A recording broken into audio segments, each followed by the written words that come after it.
नमस्कार। चलिए सीधे इस ताज़ा एक्सप्लेनर की शुरुआत करते हैं। आज हम 2026 के एग्जिट पोल के उन आंकड़ों को डिकोड करने वाले हैं जो 5 बड़े राज्यों से निकल कर आए हैं। लेकिन सिर्फ आंकड़े नहीं, हम इनका एक बहुत ही ज़रूरी रियलिटी चेक भी करेंगे, क्योंकि इतिहास गवाह है कि जो दिखता है वो हमेशा होता नहीं है। तो चलिए बिना किसी देरी के शुरू करते हैं। अब देखिए, इन नए नंबरों को देखकर उत्साह में आना बहुत स्वाभाविक है, लेकिन यहाँ रुककर एक बड़ा सवाल पूछना भी तो बनता है ना? क्या वाकई हम इन एग्जिट पोल्स पर आंख बंद करके भरोसा कर सकते हैं? अगर हम पिछले कुछ चुनावों का इतिहास पलट कर देखें तो तस्वीर काफी अलग नजर आती है। चलिए पहले इन ताज़ा अनुमानों पर नजर डालते हैं, फिर इनके पीछे की सच्चाई को समझेंगे। तो सबसे दिलचस्प कहानी पश्चिम बंगाल से आ रही है। यहाँ का एवरेज डेटा अगर देखें तो सत्ता परिवर्तन का सीधा इशारा मिल रहा है। बीजेपी को 152 सीटें और टीएमसी को 134 सीटें मिलने का अनुमान है। लेकिन कहानी में ट्विस्ट यह है कि पीपल्स पल्स जैसी कुछ एजेंसियां एक बेहद करीबी मुकाबले की बात कह रही हैं, जहां बीजेपी शायद 95 से 110 सीटों के बीच ही रह जाए। यही भारी कंफ्यूजन इस पूरे चुनाव को इतना रोमांचक बना रहा है। खैर, अब असम की 126 सीटों का रुख करते हैं। यहां के आंकड़े एक बहुत ही साफ तस्वीर पेश कर रहे हैं। डेटा मजबूती से बीजेपी की वापसी का संकेत दे रहा है। औसत अनुमान के हिसाब से बीजेपी गठबंधन के खाते में 87 सीटें जा सकती हैं, जबकि कांग्रेस गठबंधन सिर्फ 28 सीटों के आसपास सिमटता हुआ दिख रहा है। यहां मामला काफी एकतरफा लग रहा है। और अगर हम दक्षिण भारत की ओर चलें तो वहां के अनुमान भी कम दिलचस्प नहीं हैं। तमिलनाडु में डीएमके गठबंधन क्लीन स्वीप की तरफ बढ़ता दिख रहा है। उधर केरलम की बात करें तो कांग्रेस के नेतृत्व वाला यूडीएफ 80 सीटों के साथ सत्ता में वापसी कर सकता है, जबकि एलडीएफ को 61 सीटें मिलने की उम्मीद है। और हां, पुडुचेरी की 30 सीटों पर बीजेपी गठबंधन की जीत की मजबूत संभावना जताई जा रही है। अच्छा, अब थोड़ा इतिहास के पन्नों को पलटते हैं, क्योंकि यहां से ये पूरी कहानी एक बहुत ही यू टर्न लेती है। खास तौर पर अगर बंगाल जैसे राज्यों की बात हो तो एग्जिट पोल्स का ट्रैक रिकॉर्ड सच कहें तो बहुत ही शानदार तरीके से गलत साबित होने का रहा है। चुनाव दर चुनाव बंगाल के असली नतीजों ने बड़े बड़े राजनीतिक पंडितों के गणित को पूरी तरह से फेल किया है। इस बात को समझने के लिए जरा 2021 के आंकड़ों पर गौर करते हैं। याद है ना, तब सारे पोल्स ने एक बेहद कांटे की टक्कर की भविष्यवाणी की थी। लेकिन जब असली जनादेश सामने आया तो ममता बनर्जी की टीएमसी ने 215 सीटों के साथ एक तरफा जीत हासिल की और बीजेपी सिर्फ 77 सीटों पर अटक गई। सोचिए, अनुमान और हकीकत के बीच कितनी बड़ी खाई थी। और सबसे जरूरी बात यह है कि यह कोई एक बार का तुक्का नहीं था। हाल ही में 2024 के चुनावों में भी इन पोल्स ने बहुत बड़ी गलतियां की हैं।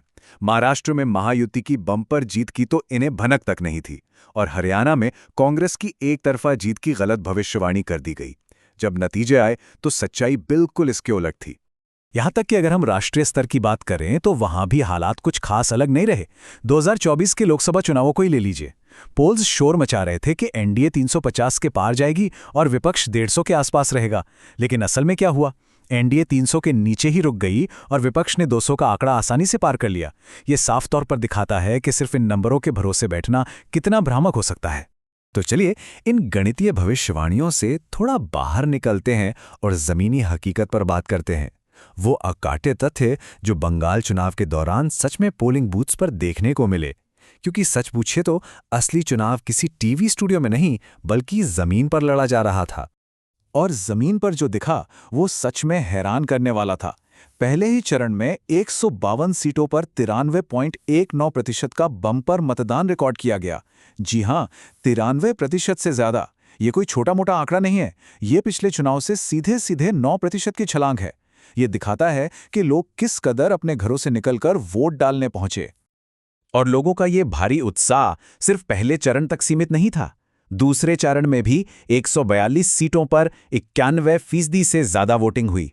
इस जबरदस्त आंकड़े ने 2011 के पुराने रिकॉर्ड को भी तोड़ दिया और ये भारत की आज़ादी के बाद से अब तक का सबसे ज्यादा मतदान प्रतिशत बन गया। चुनाव आयोग के लिए भी ये एक बहुत बड़ा ऐतिहासिक क्षण था। लेकिन तस्वीर का एक दूसरा पहलू भी है।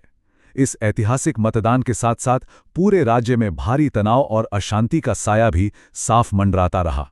इस एक्सप्लेनर में हमारा मकसद सिर्फ जीत हार बताना नहीं है, बल्कि चुनाव के दिन हुए उस हंगामे और अराजकता को भी निष्पक्ष रूप से सामने रखना है जिसने इस पूरी प्रक्रिया को प्रभावित किया। मिसाल के तौर पर भवानीपुर का वो हाई वोल्टेज ड्रामा देखिए। वहां बाहरी हस्तक्षेप के आरोपों को लेकर ममता बनर्जी और शुभेंदु अधिकारी के बीच सीधा टकराव देखने को मिला।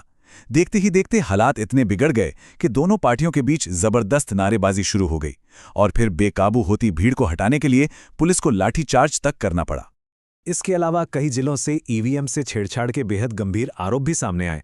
कहीं पानीहाटी में बीजेपी के बटन पर स्याही लगे होने की बात उठी, तो कहीं फाल्टा में बीजेपी के चुनाव चिन्ह पर टेप लगे होने का दावा किया गया। हालात इतने तनावपूर्ण हो गए कि हावड़ा में इन्हीं आरोपों के चलते सीआरपीएफ को कुछ लोगों को हिरासत में भी लेना पड़ गया।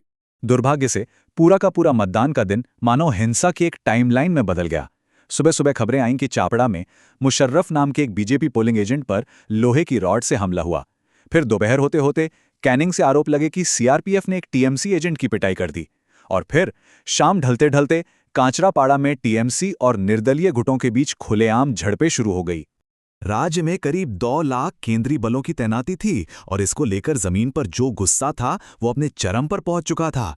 टीएमसी के अभिषेक बैनर्जी का बयान सुनिए। उन्होंने तंज कसते हुए यहां तक कह दिया कि चाहे तो आईएनएस युद्धपोत और राफेल भी तैनात कर दें। उनका सीधा आरोप था कि इन बलों का गलत इस्तेमाल करके 30 लाख मतदाताओं को वोट देने से रोका गया। वहीं दूसरी तरफ बीजेपी पूरे कॉन्फिडेंस में राज्य में सत्ता बदलने का दावा ठोक रही थी। ध्रुवीकरण अपने चरम पर था। तो अब जब हम इस एक्सप्लेनर के आखिर में पहुंच गए हैं तो एक बहुत बड़ा सवाल मन में रह जाता है। एक तरफ टूटते हुए मतदान के रिकॉर्ड हैं और दूसरी तरफ एग्जिट पोल्स की गलतियों का एक लंबा इतिहास। ऐसे में 4 मई को जब बक्से खुलेंगे तो असली विजेता कौन निकलेगा? क्या इस बार टीवी स्टूडियो के ये एग्जिट पोल्स सही साबित होंगे या फिर इतिहास एक बार फिर खुद को उसी तरह दोहराएगा? खैर, जवाब तो बस आने ही वाला है। ये विश्लेषण देखने के लिए बहुत बहुत शुक्रिया।